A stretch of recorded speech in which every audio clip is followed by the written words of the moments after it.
speak. Howard's done a fantastic job, as you know, Secretary of Commerce.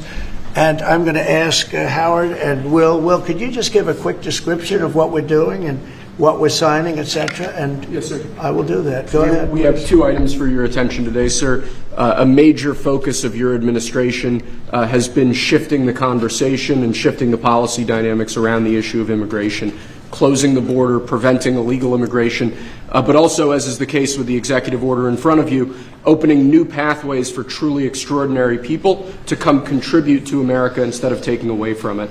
So this executive order is entitled the Gold Card. It will set up a new pathway, a new visa pathway for foreigners of extraordinary ability who are committed to supporting the United States for a payment of $1 million to the U.S. Treasury, or if a corporation is sponsoring them, $2 million by that corporation, and that will give them access to expedited visa treatment as part of this new Gold Card program. And one of the biggest problems we have is that people, they go to the best schools and they do great and they get great marks, and then they're thrown out of the country. You're not allowed to stay. This way, a corporation will be able, sort of like a signing bonus in baseball or football, a corporation will be able to get them to stay in the country, and I think it's going to be tremendously successful. Howard, would you say a few words about it, please? Sure. So historically, the employment-based green card program let in 281,000 people a year, and those people, on average, earned $66,000 a year on average, and they were 5 times more likely to go on assistance programs of the government. So we were taking in the bottom quartile, below the average American. It was illogical. The only country in the world that was taking in the bottom quartile. So what we are doing now is we are going to stop doing that. We're going to only take extraordinary people at the very top. Instead of people trying to take the jobs from Americans, they're going to create businesses and create jobs for Americans, and this program will raise more than $100 billion for the Treasury of the United States of America. Which we'll use for cutting taxes and paying down debt. We think it's going to be very successful. Essentially, we're having people come in, people that in many cases, I guess, are very successful or whatever, and they're coming in, they're going to spend a lot of money to come in. They're going to pay, as opposed to walking over the borders, and they may come from jails, prisons, and everything else. These people don't. They're very productive people, and they're going to pay $1 million. A corporation is going to pay $2 million, and it's going to raise billions of dollars, billions and billions of dollars, which is going to go to reduce taxes, pay off debt, and other good things. So I think it's going to be very successful. Mr. President, what? Are the big techs on board with this decision? What's going to, well, I wish you'd speak more clearly, I really do. Give it to me again. Are the big techs, the CEOs, on board with this decision? Big techs? Tech companies. Big tech companies. Yeah, big tech. Yeah, it's big tech. It's every company. It's big tech. It's big tech. It's big everything. Okay, it's a company. I said it's not a tech company. It's tech companies and everything else. It's companies having a hard time getting people to be able to stay in the country. It's very difficult. Now, if you want to walk through the border, you can have no problem. People say, well, the best way to come in is walk right through the border, but they can't do that anymore because under our administration, the border is totally closed. You can only come in if you come in legally, and that's the way it's been, and that's the way it should be. And we're taking a lot of people out of the country that are here from prisons, from jails, from mental institutions, and even insane asylums, people that are crazy. We're taking them out of the country. We're getting them out of the country because you can't have a country like that. And I tell you, Christie and Tom Holman and all of the people that have worked so hard on this, they've done an unbelievable job. And I think we're getting great marks for it. People feel safe. Washington, D.C. is just the beginning. We brought the numbers down in Chicago a little bit by having the FBI in there for the last 5 months. We brought the numbers down in Memphis a little bit, but now we're going for the big one. Now we're going to go for the big one. But we set ourselves up very well in Chicago, Memphis, New Orleans a little bit, going in early just to see what was happening. We study it. We're studying the site. It's sort of like war. I mean, I hate to tell you, it's like war. Some of these people are really bad. They're really, really sick people. They're dangerous people. They're killers. They're murderers, drug dealers, and can't have it. You can't have a country like that. It's so beautiful to see at Washington, D.C. that people are walking down the middle of the street and they're going to restaurants, and you are too. And half of you were mugged. I mean, I don't know if she's here now. I don't see her, but you know, some people were badly mugged that were reporters. Two of the people right standing in the back of the room were mugged, and they're not going to have that anymore. And if you look at the crime stats in Washington, D.C., you have a safe place again. They were afraid to go to a restaurant because the restaurant would be held up while they're having dinner. And so they'd be mugged going there, and assuming they escaped the mugging, they go to the restaurant and then they're held up. This is how bad it's been. Yep. To follow up on the visa question, I think this may be the next thing that you're signing, but for the H-1B visa action that Yeah, you're that's going to be next. We'll talk about that. You're very close to the technology Yeah. CEOs. Are they concerned about that? I think they're going to be very happy. Everyone's going to be happy. And we're going to be able to keep people in our country that are going to be very productive people. And in many cases, these companies are going to pay a lot of money for that. And they're very happy about it. Okay, we'll talk about that next, all right? Okay.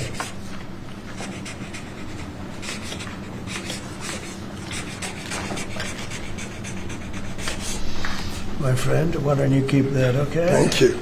Done such a good job. Okay. It's phase one. John, are you happy? Thank you. Okay, let's go. Thank you, Mr. President. One of the most abused visa systems in our current immigration system has been the H-1B non-immigrant visa program. This is supposed to allow highly skilled laborers who work in fields that Americans don't work in to come into the United States of America. What this proclamation will do is raise the fee that companies pay to sponsor H-1B applicants to $100,000. This will ensure that the people they're bringing in are actually very highly skilled and that they're not replaceable by American workers. So it'll protect American workers, but ensure that companies have a pathway to hire truly extraordinary people and bring them to the United States to work. We need workers. We need workers. We need great workers. And this pretty much ensures that that's what's going to happen. I think, Sean, do you agree with that? Well, they're $100,000 per year. So the whole idea is no more will these big tech companies or other big companies train foreign workers. They have to pay the government $100,000, then they have to pay the employee. So it's just not economic. If you're going to train somebody, you're going to train one of the recent graduates from one of the great universities across our land. Train Americans, stop bringing in people to take our jobs. That's the policy here. $100,000 a year for H-1B visas, and all of the big companies are on board. We've spoken to them about the gold card. They love it. They love it. They really love it. They need it. Go ahead, Sean. Mr. President, it seems like there's two categories of visa programs. The H-1B, that a lot of people believe take American jobs, and then the gold card and programs like EB-5 that add value and jobs to America. Is that sort of how you look at the visa program? Well, ideally, look, if somebody's got the people, they're not going to want to spend $100,000 as an example in your second category. So it's not taking jobs. And we need certain jobs. We need certain skill jobs that we don't have.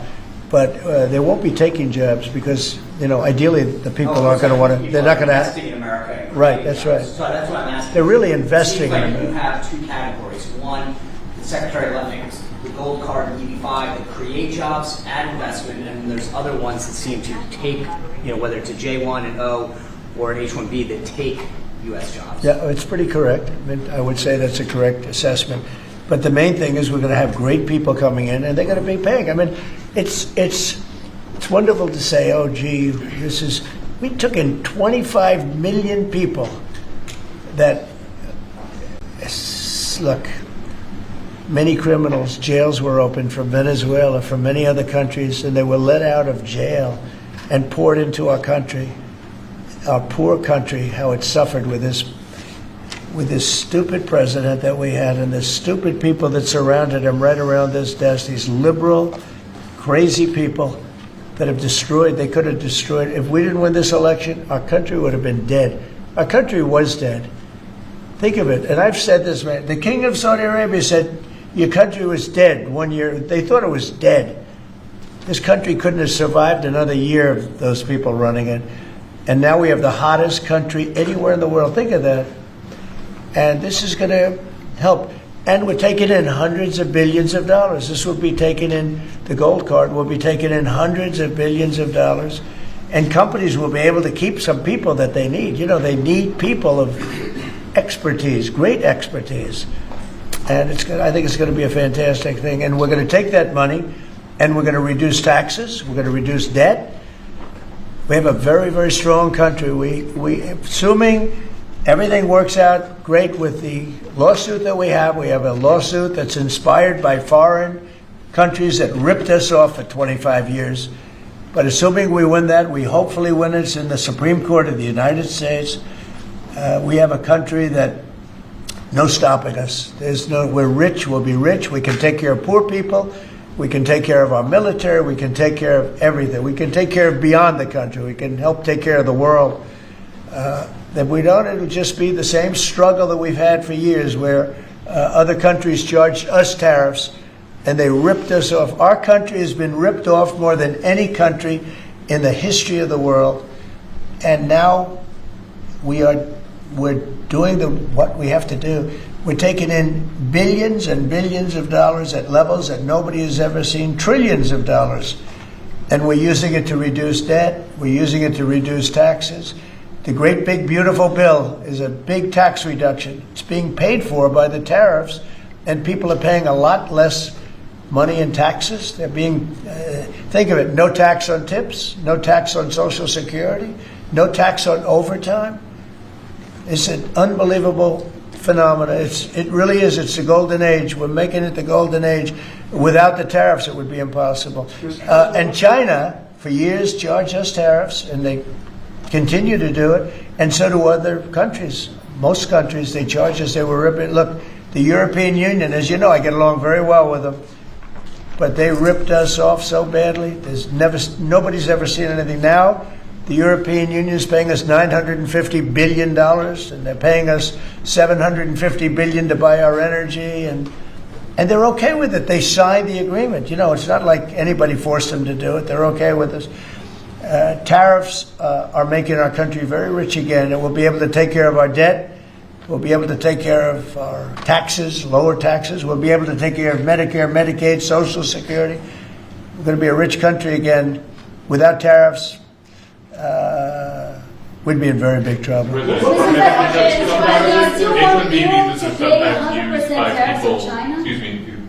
H-1Bs are sometimes used by people already in the country legally. On other visas or student visas, does this apply to them or to renewals, or does it only apply to people applying for the first time from abroad?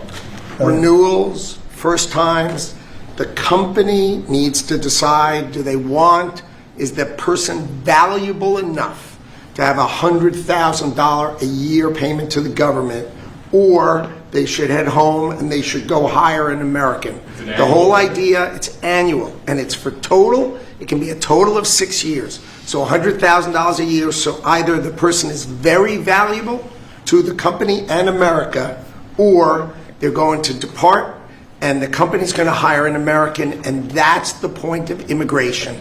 Hire Americans and make sure the people coming in are the top people. Stop the nonsense of letting people just come into this country on these visas that were given away for free.